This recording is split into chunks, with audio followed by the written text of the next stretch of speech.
ഫയർഫോഴ്സിന്റെയും പോലീസിന്റെയും ആരോഗ്യവകുപ്പിന്റെയൊക്കെ എല്ലാ സംവിധാനവും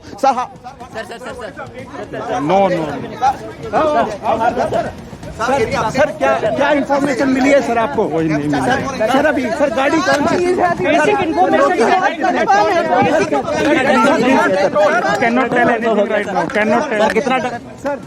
ഇപ്പോഴൊന്നും പറയാൻ കഴിയില്ല എന്നതാണ് പ്രതികരണം.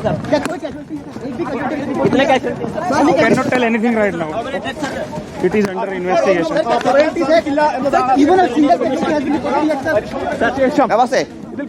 എന്താണെങ്കിലും ഒന്നും ഇപ്പോൾ പറയാൻ കഴിയില്ല എന്നുള്ളതാണ്. മരണസംഖ്യയുടെ കാര്യത്തിലായാലും സ്ഫോടനം ഉണ്ടായ കാര്യത്തിലായാലും ഒന്നും പറയാൻ കഴിയില്ല എന്നാണ് പോലീസ് ഇപ്പോൾ പറയുന്നത്.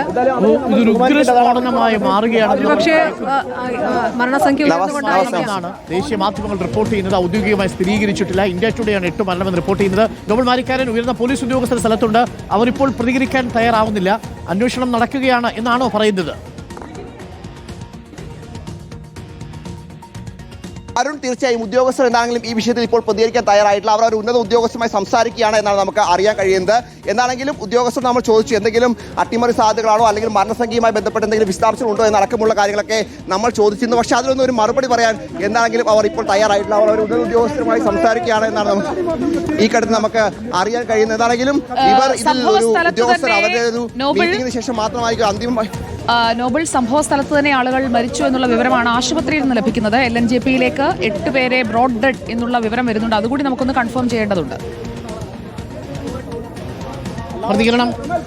തീർച്ചയായും സുജയ, നമുക്ക് ഈ മരണവുമായി ബന്ധപ്പെട്ടുള്ള ഒരു ഔദ്യോഗിക കണക്ക് സ്ഥിരീകരണം ആവശ്യമാണ്. പക്ഷേ ഇത് ഉദ്യോഗസ്ഥർ ഈ ഘട്ടത്തിൽ എന്താണെങ്കിലും അവർ ഒന്നും പറയാൻ തയ്യാറാകുന്നില്ല. അവർ ഉന്നത ഉദ്യോഗസ്ഥരുമായി സംസാരിച്ച ശേഷം ഒരുപക്ഷെ പ്രതികരിക്കാനായിരിക്കും ഇതിൽ ശ്രമിക്കുന്നത് എന്നാണ് നമുക്ക് മനസ്സിലാവുന്നത്. നിലവിൽ ഉദ്യോഗസ്ഥരും അതോടൊപ്പം തന്നെ മറ്റ് ഉന്നത ഉദ്യോഗസ്ഥരും NST അടക്കമുള്ള സംവിധാനങ്ങളും മറ്റ് ബോംബ് സ്ക്വാഡ് അടക്കമുള്ള സംവിധാനങ്ങളും മറ്റ് എല്ലാ സംവിധാനങ്ങളും ഏറെക്കുറെ ദില്ലിയുടെ എല്ലാ പ്രധാനപ്പെട്ട തന്ത്രപ്രധാനമായ എല്ലാ സംവിധാനങ്ങളും ഇവിടെ എത്തിയിട്ടുണ്ട് എന്നതാണ് നമുക്ക് വിവരം ഉള്ളത്. അവരെല്ലാം ഇതിൽ കൃത്യമായി തന്നെ ഓരോ മേഖലകളെ കേന്ദ്രീകരിച്ചുകൊണ്ട് കൃത്യമായ പരിശോധന പൂർത്തിയാക്കുന്നു.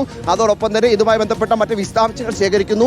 ചില ആളുകൾ മരണപ്പെട്ട് തന്നെയാണ് ഇവിടുന്ന് പോകുമ്പോൾ തന്നെ ആളുകൾ മരിച്ചിരുന്ന റിപ്പോർട്ടുകൾ ഈ ഘട്ടത്തിൽ എന്താണെങ്കിലും പുറത്തേക്ക് വരുന്നുണ്ട്. അതിലൊക്കെ ഒരു ഔദ്യോഗിക സ്ഥിരീകരണം അല്പസമയത്തിനകം തന്നെ കേന്ദ്ര ആഭ്യന്തര മന്ത്രാലയം അടക്കമുള്ള സംവിധാനങ്ങൾ കേന്ദ്ര സർക്കാരിന്റെ തന്നെ സംവിധാനങ്ങൾ ഔദ്യോഗികമായി അറിയിക്കുമെന്നാണ് നമ്മൾ പ്രതീക്ഷിക്കുകയും ചെയ്യുന്നത്. എന്താണെങ്കിലും വലിയ സ്ഫോടനമാണ് ഉണ്ടായിരിക്കുന്നത് എന്ന് നിസ്സംശയം പറയാൻ കഴിയും. കാരണം ലാൽക്കില പോലെ ഇത്രയും റെഡ് ഫോർട്ടിനോട് ചേർന്നുള്ള ഇത്രയും പ്രധാനപ്പെട്ട ആളുകൾ കൂടുന്ന ഒരു സ്ഥലത്തുണ്ടായ സ്ഫോടനം സ്വാഭാവികമായും ഇത് മറ്റെന്തെങ്കിലും തരത്തിലുള്ള ഒരു അട്ടിമറിയാണോ എന്ന് അടക്കമുള്ള കാര്യങ്ങൾ വിശദീകരണം എന്നാണ് പറയുന്നത്. പക്ഷേ എങ്കിൽ പോലും സാഹചര്യം നമ്മൾ നോക്കുമ്പോൾ അതിലുള്ള സാധ്യതകൾ തള്ളിക്കളയാൻ കഴിയില്ല എന്ന് വേണം വിലയിരുത്താൻ.